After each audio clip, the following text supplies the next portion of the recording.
Engineered Math Random Solve Problem number 20. Evaluate the derivative with respect to x of the integral of cos or hyperbolic cosine t squared dt from 0 to e to the 3x. So notice, hindi natin pwedeng i-directly apply yung fundamental theorem ng calculus na derivative with respect to x of integral of f of t dt from a to x, where e isa sa constant, equal to f of x, kasi yung upper limit natin is hindi lang x but a function of x e to the 3x. So, applyan natin to ng chain rule. So, to illustrate, magsiset up muna ako ng composite function. So, I will let h of x be equal to this expression na medyo babaguhin ko, gawin kong integral from 0 to x instead na e to the 3x. Tapos, copy yung cos t squared dt. And then, yung g of x natin will be the e to the 3x.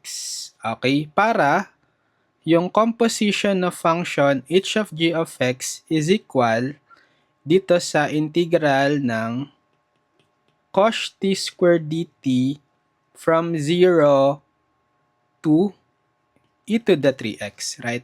Kasi evaluate natin yung h of x sa g of x na e to the 3x.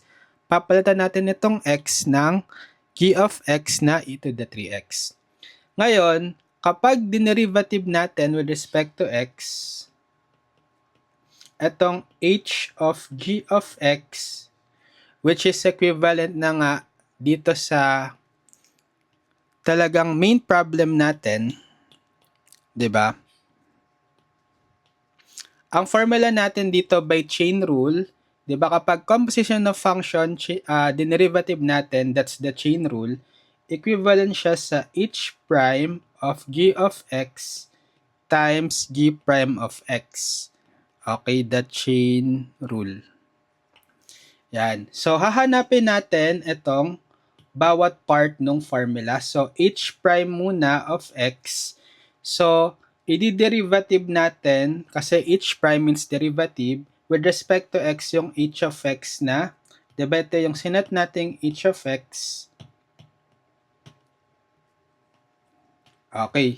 So, ito, pwede nating applyan ng fundamental theorem ng calculus kasi x yung nasa upper limit. Yung a natin dito is yung constant na 0 sa given.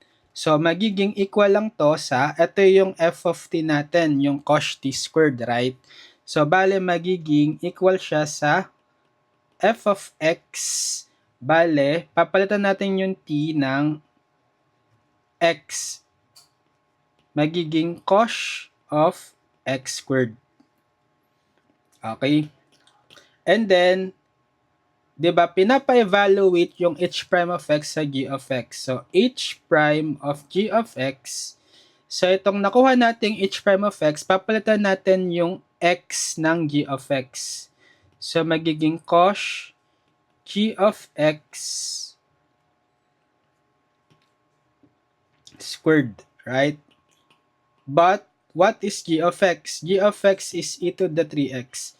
So, cos e to the 3x squared magiging cos of e to the power to power law of exponent, mamultiply natin yung exponent 3x times 2 or magiging 6x.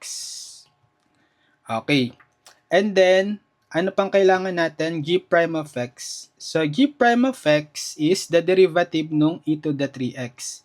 So, diba, derivative ng e to the 3x is e to the 3x times, by chain rule derivative nung 3x is 3. 3e to the 3x. That's the formula for derivative ng e to the u, diba, equals sa e to the u times du over dx. U is a function of x, so yung u natin is 3x. So, derivative niya is e to the u, e to the 3x, times derivative of u na 3x3. Yan. So, therefore, kapag in-apply na natin yung chain rule formula, so itong pinaka-problem natin is equal na siya sa h prime of g of x na cos e to the 6x times g prime of x na 3 e to the 3x. So, times 3 e to the 3x. Or maganda, rewrite ko, unahin kong isulat yung 3 e to the 3x times cos e to the 6x. So, therefore, this is the answer.